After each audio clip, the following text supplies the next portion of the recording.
Inulan at binaha ang ilang lugar sa Hilaga at gitnang Luzon dahil sa epekto ng bagyong Mirasol. At mula sa Tuguegarao City, saksi live si Nico Wahe. Nico?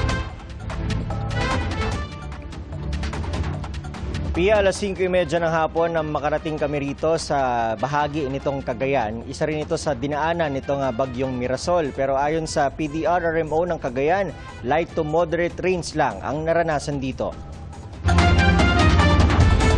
Kaya naman ang Cagayan River nasa 2.6 meters pa lang ang water level at hindi pa nakakaalarma at pasok pa rin sa normal level. Pero ayon sa PDRRMO ay posibleng mag-swell ito sa 6 meters kung magtutuloy-tuloy ang ulan na dala ng Mirasol sa Region 2. Ang tubig daw kasi sa upstreams ay rektang bababa sa Cagayan River.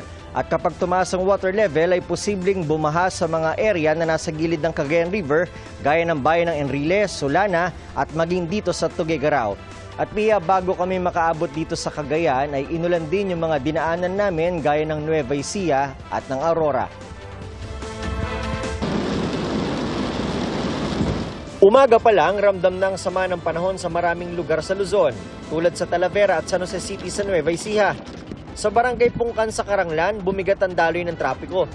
Nagpabaha kasi sa kalsada ang tubig na mula sa bundok. Dagdag perwisyo pa mga buhangin at bato na kasama ng rumaragas ang tubig. Tambak ang nakuha ang bato at buhangin na nakuha sa kalsada ng DPWH. Sabi ng barangay chairman, 2 dekada na nilang problema ang baha kahit kaunti lang ang ulan. Buti na lang daw at nahaharang ng barangay hall ang tubig na posibleng dumiretso sa mga kabahayan. Rekta na raw ito sa mga bukid pero pahirap pa rin sa mga motorista. Sana ay malagyan po ng malaki-laking kanal na diretso po sa pinakamalaking creek ng barangay sa ilog para wala na pong maging baha. Naranasan din ang masungit na panahon sa bayan ng Haen.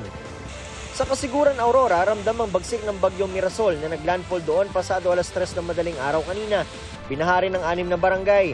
Kabilang ang barangay Kalantas at Esperanza na abot baywang ang tubig. Binahari ng barangay Tinib kung saan halos kulay putik na rin ang tubig. Sa tala ng Kasiguran MDRRMO, di bababa sa 100 bahay ang nalubog sa baha. Ayon sa Kasiguran LGU, lumikas muna sa evacuation center may higit 200 individual mula sa mga low-lying area. Epekto nung galing sa bundok, pababa. At mostly kasi ang pinag-abutan ng baha, yung mga river natin, yung mga malalaking ilog na papunta ng palabas ng dagat. Eh yun, nag-overflow na sobrang lakas siguro nung volume kahapon. Sa mga bayan ng Dinalungan at Dilasag, nasira ang 15 bangka matapos hampasin ng alon. Ayon sa Aurora Provincial DRRMO, 5 mangingisdang naipaulat na nawala matapos pumalaot sa kasagsagan ng masamang panahon. Kaninang hapon, nakita na ang 4 na sakay ng bangka pero isa pa rin ang patuloy na hinahanap. Ang ginawa nila ay tumago muna sila at nagpalipas ng sama ng panahon. Sa Ilagan City sa Isabela, hindi na matanaw ang Bacolod Bridge matapos malubog sa baha. Isinara naman sa mga motorista ang Gucab Bridge at Tiagi kanina dahil sa pag-apaw ng tubig sa tulay. Patuloy din ang pag-ulan sa Baguio City kanina. Kasabay nito, mayat-maya ang paglilinis ng City Engineering Office sa mga naipong basura sa City Camp Lagoon sa Barangay Lower Rock Quarry. Kung di kasi aalisin ang mga basura, mabilis na aapaw ang tubig at babaha sa lugar.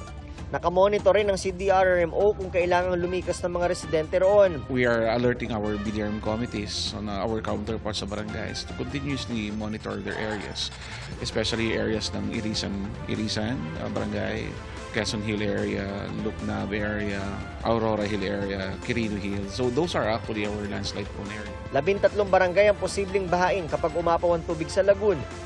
Mahigpit din ang pagbabantay sa Benguet na madalas makapagtala ng flash flood at landslide. Pinapayuhan ng mga motorista na iwasan muna ang pagdaan sa Cannon Road.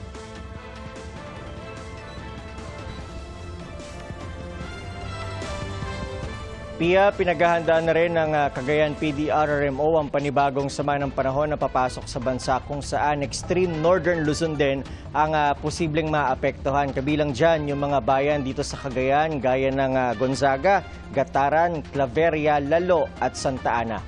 Live mula rito sa Tuguegarao City para sa GMA Integrated News, ako si Nico Wahe, ang inyong saksi. Mga kapuso, maging una sa saksi. Mag-subscribe sa GMA Integrated News sa YouTube para sa iba't ibang balita.